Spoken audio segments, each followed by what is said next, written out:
অজ্ঞানতিমিরান্ধস্য জ্ঞানাঞ্জনশলাকয়া চক্ষুরুন্মিলিতং যেন তস্मै শ্রী গুরবে নমঃ। ঠাকুর ও মায়ের চরণে শতকোটি প্রণাম জানিয়ে আজকের পাঠ শুরু করব। ব্রহ্ম ও শক্তি অভেদ,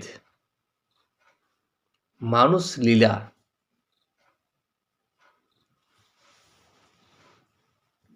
ঠাকুর বলেছেন যে ব্রহ্ম এবং শক্তি, সেই শক্তি ব্রহ্ম যখন তিনি নিষ্ক্রিয় রূপে থাকেন তখন হন ব্রহ্ম, এবং যখন সক্রিয় হন তখনই তিনি শক্তি রূপে সক্রিয় হন। তাই ব্রহ্ম ও শক্তির মধ্যে কোনো তফাৎ নাই, দুই এক। এইবার কেশব উচ্চস্বরে বলছেন, আমি এসেছি, আমি এসেছি। এই বলিয়া ঠাকুর শ্রী রামকৃষ্ণের বাম হাত ধারণ করিলেন ও সেই হাতে হাত বুলাইতে লাগিলেন। ঠাকুর ভাবে গড়গড় মাতোয়ারা, আপনা আপনি কত কথা বলিতেছেন। ভক্তেরা সকলে হাঁ করিয়া শুনিতেছেন। কেশব সেন এত অসুস্থ অবস্থায় উঠে আসিয়াছেন আমরা আগের পর্বে জেনেছি। তিনি ঠাকুরের টানে ঠাকুরকে দেখতে আসিয়াছেন। ঠাকুর তাহারই ঘরে এসে তাহার জন্য অপেক্ষা করিতেছেন, এবং ঠাকুরের সামনাসামনি এসেই ঠাকুরকে জোরে চিৎকার করে বলছেন, ঠাকুর আমি এসে গেছি, ঠাকুর আমি এসে গেছি। এই কথা বলতে বলতেই ঠাকুরের হস্ত ধারণ করিলেন এবং তাতে হাত বুলাইতে লাগিলেন। তখনও ঠাকুর ভাবের মধ্যে আছেন এবং কত কিছু বলিতেছেন।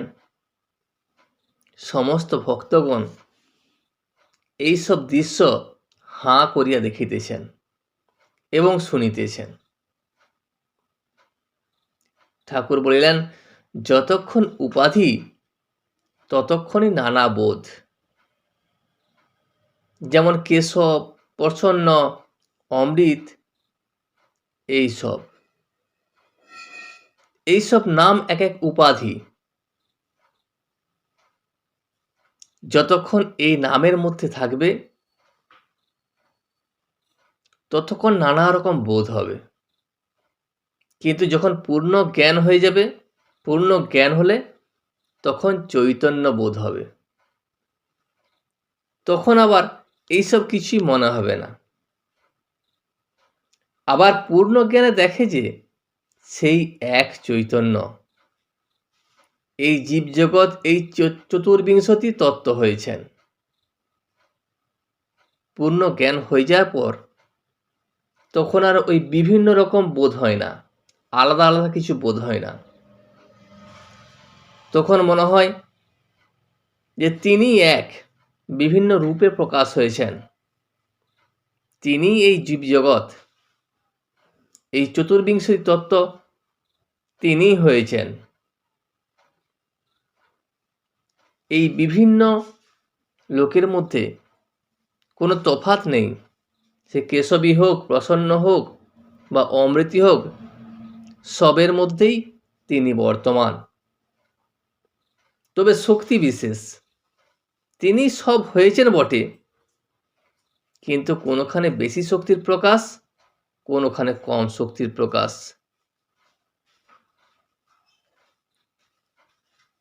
তিনি হয়তো কাউকে বেশি শক্তি দিয়েছেন। এই যে বিভিন্ন রূপে বিভিন্ন মানুষকে দেখি আমরা, তাদের মধ্যে কারো মধ্যে ঈশ্বরের বেশি শক্তি আছে, কারো মধ্যে আবার ঈশ্বরের কম শক্তি বর্তমান। এই শক্তির প্রকাশ বিভিন্নভাবে তিনি বিভিন্ন মানুষের উপর বর্তমান হয়েছেন।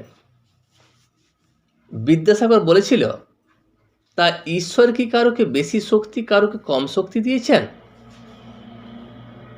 ঠাকুর বললেন, আমি বললাম, তা যদি না হতো তাহলে একজন লোক 50 জন লোককে হারিয়ে দেয় কি করে? নিশ্চয়ই বিদ্যাসাগরকে ঠাকুর বলেছিলেন যে ঈশ্বরের শক্তি সবার মধ্যে আছে, সেই শক্তি সবার মধ্যে সমান নয়, কারোকে বেশি দিয়েছে, কারোকে কম দিয়েছে। এমনও দেখি কোনো একজন ব্যক্তি 50 জন ব্যক্তিকে হারিয়ে দিয়েছে। যদি ওই ব্যক্তির মধ্যে শক্তি বেশি না থাকতো, ঐশ্বরীয় ক্ষমতা বেশি না থাকতো, ওই একজন ব্যক্তির পক্ষে 50 জন ব্যক্তিকে হারানো সম্ভব হতো না। ওই ব্যক্তির মধ্যে যা শক্তি আছে, এই 50 জন ব্যক্তির মধ্যে তার থেকে কম শক্তি বর্তমান।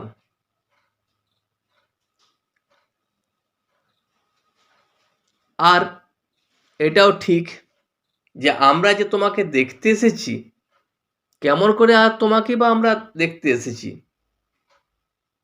বা তোমাকে দেখতে এসেছি কেন? তুমি যে বিদ্যাসাগর হয়েছ, তোমাকে আমরা কেন দেখতে এসেছি? তোমার তো দুটো সিং বেরোয়নি, তাহলে তোমার মধ্যে ঐশ্বরিক শক্তি বিশেষভাবে প্রকাশ পেয়েছে, তাই তোমাকে দেখতে এসেছি। তার লীলা যে আধারে প্রকাশ করেন, সেখানে বিশেষ শক্তি। তিনি জীবের মধ্যে লীলা করেন এবং সেখানে তিনি লীলা করতে ভালোবাসেন। যেই আধারটির মধ্যে তার এই বিশেষ শক্তি প্রদর্শন হয়, তাহাকে আমরা দেখতে ছুটে যাই। জমিদার সব জায়গায় থাকেন, কিন্তু অমুক বৈঠকখানায় তিনি প্রায় বসেন। ভক্ত তার বৈঠকখানা, ভক্তর হৃদয়ে তিনি লীলা করতে ভালোবাসেন। ভক্তের হৃদয়ে তার বিশেষ শক্তি অবতীর্ণ হয়। অনেকেই জানে কোনো কোনো জমিদার তার মনমতো যে বৈঠকখানা, মনমতো যে জায়গা, সেখানে প্রায় যান এবং সেখানে প্রায় বসে থাকেন। ঠিক সেই ধরনের ঈশ্বরের যেগুলি মনমতো জায়গা, সেইখানে তিনি লীলা করতে ভালোবাসেন। সেই ভক্তের হৃদয়ে বিশেষ শক্তি তিনি প্রদর্শন করেন বা বিশেষ শক্তিরূপে তিনি অবতীর্ণ হন। সমস্ত ভক্তের হৃদয়েই তিনি থাকেন, কিন্তু সেই বিশেষ ভক্তের হৃদয়ে তিনি বিশেষ শক্তিরূপে অবতীর্ণ হন। তার লক্ষণ কি? যেখানে কার্য বেশি, সেখানে বিশেষ শক্তির প্রকাশ। এই আদ্যাশক্তি আর পরম ব্রহ্ম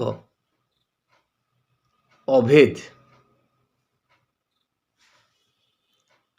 যেই আদ্যাশক্তি, সেই পরব্রহ্ম, তার মধ্যে কোনো তফাৎ নাই। একটিকে ছেড়ে আরেকটিকে চিন্তা করবার জো নাই। যেমন জ্যোতি আর মণি, মণিকে ছেড়ে মণি জ্যোতিকে ভাববার জো নাই, আবার জ্যোতিকে ছেড়ে মণিকে ভাববার জো নাই। যখনই আমরা মণির কথা চিন্তা করি, তখনই তার সঙ্গে জ্যোতি এসে পড়ে,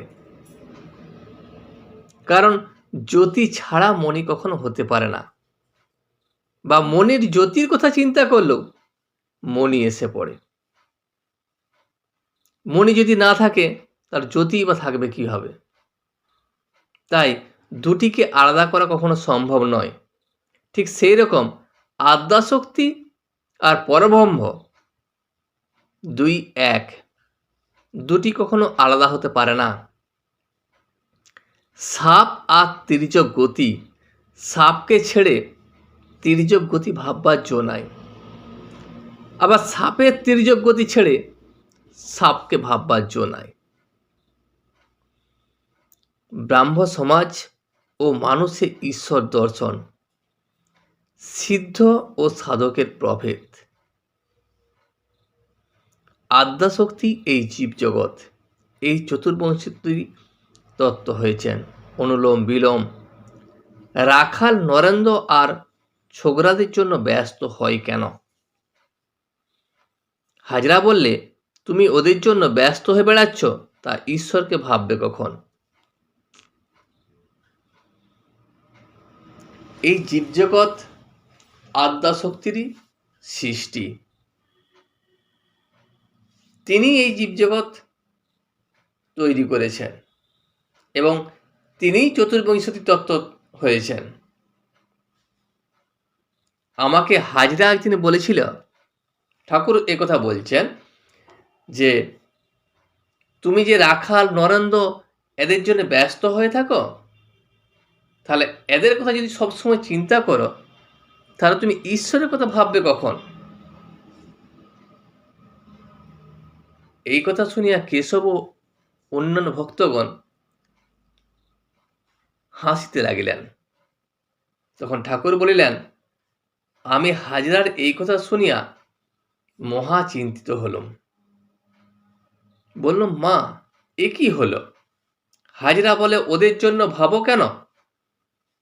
তারপর ভোলানাথকে জিজ্ঞাসা করলাম। ভোলানাথ বললে, ভারতে ওই কথা আছে।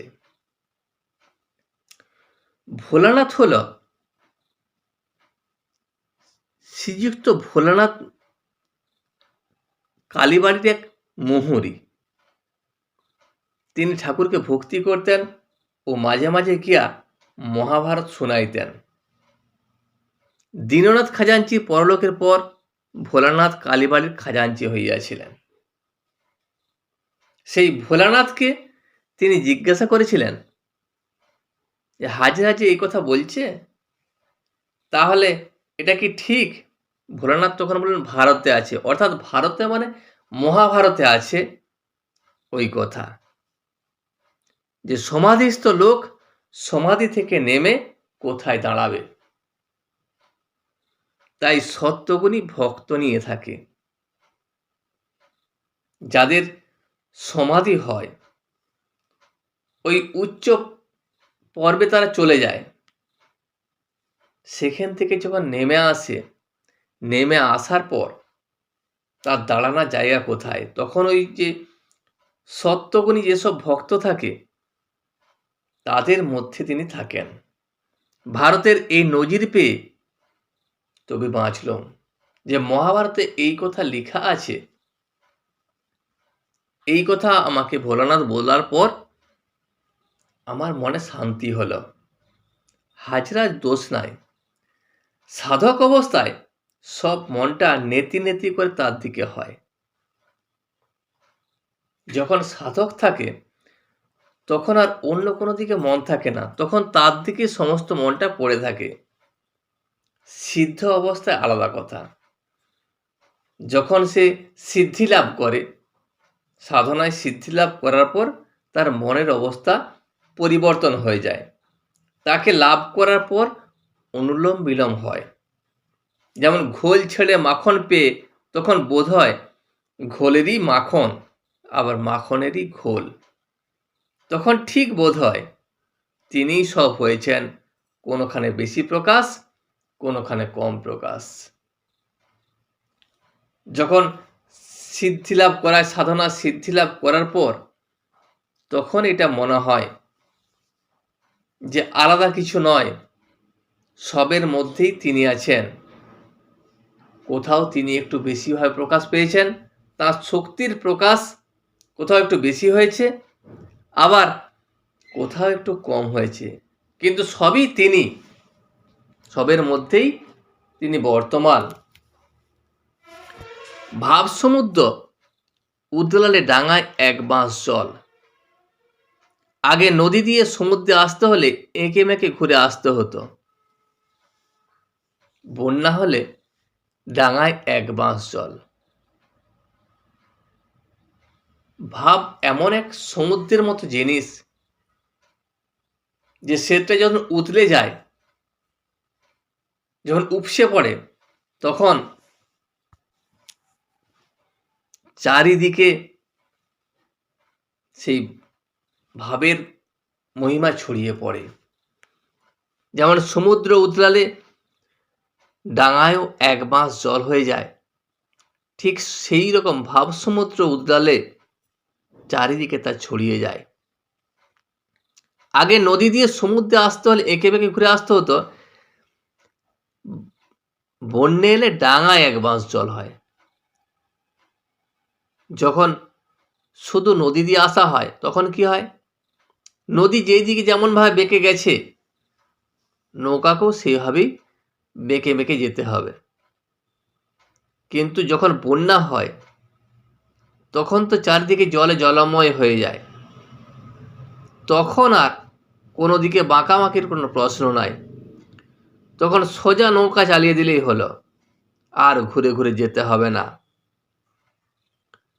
যেমন ধান কাটা হলে আর আলের উপর দিয়ে ঘুরে ঘুরে আসতে হয় না, সোজা এক দিক দিয়ে গেলেই হয়।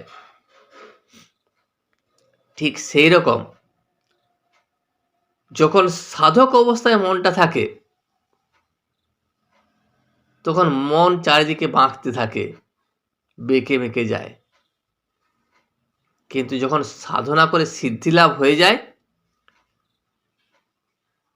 তখন তার সব মনে হয় এক সোজা রাস্তা, একদিকে গেলেই তাকে পাওয়া যায়। লাভের পথ তাকে সব তাতে দেখা যায়। মানুষে তার বেশি প্রকাশ, মানুষের মধ্যে সত্যগুণী ভক্তের ভিতর আরো বেশি প্রকাশ। যে ভক্ত সত্যগুণী হয় তাদের মধ্যে ঈশ্বরের প্রকাশ বেশি হয়। সমস্ত মানুষের মধ্যেই প্রকাশ পায়, কিন্তু যারা সত্যগুণী হয়, যাদের কামনি কাঞ্চন ভোগ করার একেবারে ইচ্ছা নাই, তারাই সত্যগুণী, এবং তাদের মধ্যেই ঈশ্বরের প্রকাশ বেশি পায়। ঈশ্বর তাদেরকে বেশি পছন্দ করেন যাদের মধ্যে ত্যাগ আছে, বৈরাগ্য আছে, শুদ্ধা ভক্তি আছে। তাদের মধ্যে ঈশ্বর, তাদের সেই আধারে ঈশ্বর নিজেকে প্রকাশ করেন। সমাধিস্থ ব্যক্তি যদি নেমে আসে তাহলে সে কিসে মন দাঁড় করাবে? তাই কামিনী কাঞ্চন ত্যাগী সত্যগুণী শুদ্ধ ভক্তের সঙ্গে দরকার হয়, না হলে সমাধিস্থ লোক কি নিয়ে থাকে? যাদের সমাধি হয়, ভাব সমাধি, সেই সমাধির পরে সে যখন সিদ্ধ হয়ে গেল, সিদ্ধ হয়ে সিদ্ধ লোক তার সেই উচ্চ অবস্থা থেকে নিচে নেমে আসে, তার তখন যে মনের অবস্থা, সে মনটা কিসের উপর রাখবে? কোনো একটা কিছু বস্তু প্রয়োজন, কোনো কিছু একটা দরকার, সেই জন্য সেই রাখার জায়গাটা হলো সত্যগুণী শুদ্ধ ভক্তের। সেই সত্যগুণী শুদ্ধ ভক্তি যারা কামিনী কাঞ্চন ত্যাগী, যাদের মধ্যে বৈরাগ্য আছে, সেই ভক্তের মধ্যে তার মনটা রেখে দেয় এবং তাদেরকে নিয়ে থাকে। সমাধিস্থ লোক সেই সব নিয়েই থাকে। ব্রাহ্ম সমাজ ও ঈশ্বরের মাতৃভাব জগতের মা। যিনি ব্রহ্ম তিনি আদ্যশক্তি। যখন নিষ্ক্রিয় তখন তাকে ব্রহ্ম বলি, পুরুষ বলি। যখন সৃষ্টি স্থিতি প্রলয় এইসব করেন তাকে শক্তি বলি। ব্রহ্ম ও শক্তির মধ্যে কোনো তফাৎ নাই, আমরা আগেই বলেছি। ঠাকুর বলছেন, যখন তিনি নিষ্ক্রিয়, কোনো কিছু কাজ করে না, তখন তাকে আমরা পুরুষ বলি। এবং যখন তিনি সক্রিয় হন, সৃষ্টি স্থিতি প্রলয় এইসব করতে থাকেন, তখনই তাকে শক্তি বলি। সেই আদ্যাশক্তি মহামায়ায় তিনি এইসব সৃষ্টি স্থিতি প্রলয় এইসব করান। এই প্রকৃতি যাকে বলি, সেই পুরুষ হল প্রকৃতি, শান্তভাবে নীরবভাবে থাকে। যিনি পুরুষ তিনি প্রকৃতি। আনন্দময় আর আনন্দময়ী দুই এক। যিনি আনন্দময় তিনি আনন্দময়ী। যার পুরুষ জ্ঞান আছে তার মেয়ে জ্ঞানও আছে, যার বাপ জ্ঞান আছে তার মা জ্ঞানও আছে। কেশব এই কথা শুনিয়া হাসিতে লাগিলেন। যার অন্ধকার জ্ঞান আছে তার আলো জ্ঞান আছে, যার রাত জ্ঞান আছে তার দিন জ্ঞানও আছে, যার সুখ জ্ঞান আছে তার দুঃখ জ্ঞানও আছে। তুমি ওটা বুঝেছ? কেশবকে বললেন যে এই যে জ্ঞান, যার একটা জ্ঞান আছে তার অপর জ্ঞানটাও আছে। অর্থাৎ যে হয়তো পুরুষ জ্ঞান আছে তার মেয়ে জ্ঞানও আছে, যার অন্ধকার জ্ঞান আছে তার আলো জ্ঞানও আছে। দুই জ্ঞানই থাকবে। যেমন যিনি ব্রহ্ম হয়ে আছেন তিনি আদ্যাশক্তি মহামায়া হয়ে আছেন। যিনি সিদ্ধ পুরুষ তিনি দুটাকেই চিনতে পারবেন। তিনি তখনই দেখবেন, যখনই সাধনায় সিদ্ধি লাভ করবেন, তিনি তখনই দেখবেন যে ব্রহ্ম এবং আদ্যাশক্তির মধ্যে কোনো তফাৎ নাই, দুই এক। তাই ঠাকুর বলছেন, যাদের একটা জ্ঞান আছে, যেমন সুখ জ্ঞান আছে, অপর জ্ঞান তার দুঃখ জ্ঞানও থাকবে। আবার যার অন্ধকার জ্ঞান আছে তার আলো জ্ঞানও থাকবে। এই দুই জ্ঞানই থাকবে। যাদের মধ্যে জ্ঞান থাকবে, জ্ঞান যাদের মধ্যে বর্তমান আছে, তাদের দুটো জ্ঞানই থাকবে। তখন কেশব বললেন, হ্যাঁ ঠাকুর, আমি সব বুঝেছি। আপনি যা বলতে চেয়েছেন আমি বুঝতে পেরেছি। ঠাকুর শ্রীরামকৃষ্ণ বলিলেন, মা কি মা?